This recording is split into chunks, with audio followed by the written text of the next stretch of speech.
Order आहे तुमची ही 2023 ची, बरोबर आहे. 2023ला ही योजना होती, आता तशी काही ही योजना नाही.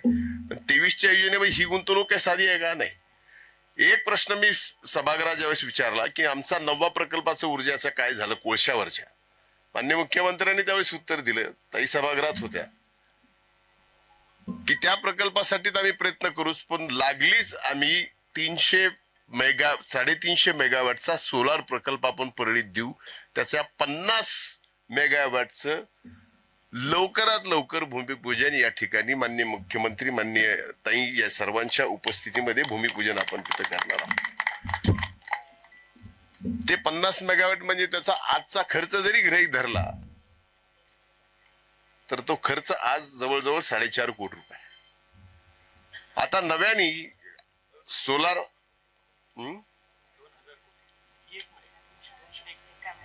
1 मेगावॅट 50 मेगावॅट 300 मेगावॅटचे 2000 कोटी रुपयाची ही गुंतवणूक आहे.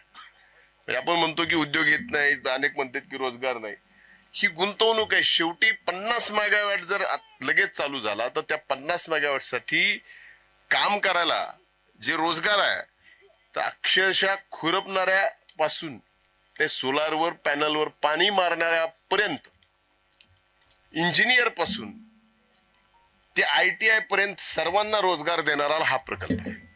म्हणून ह्या प्रकल्पातून येणाऱ्या काळात आपल्या भागामध्ये फार मोठ्या प्रमाणात गुंतवणूक जशी येते तसे रोजगार सुद्धा फार मोठ्या प्रमाणात या ठिकाणी उत्पन्न होणार आहे.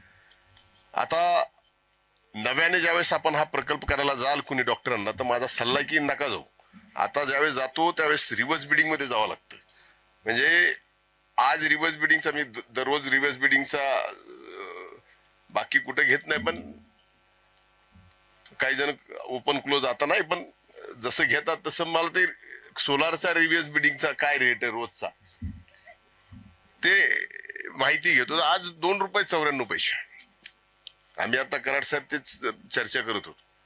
₹2.94. आज कोणी त्यांनी आज हे सोलार प्रकल्प परवडत नाही.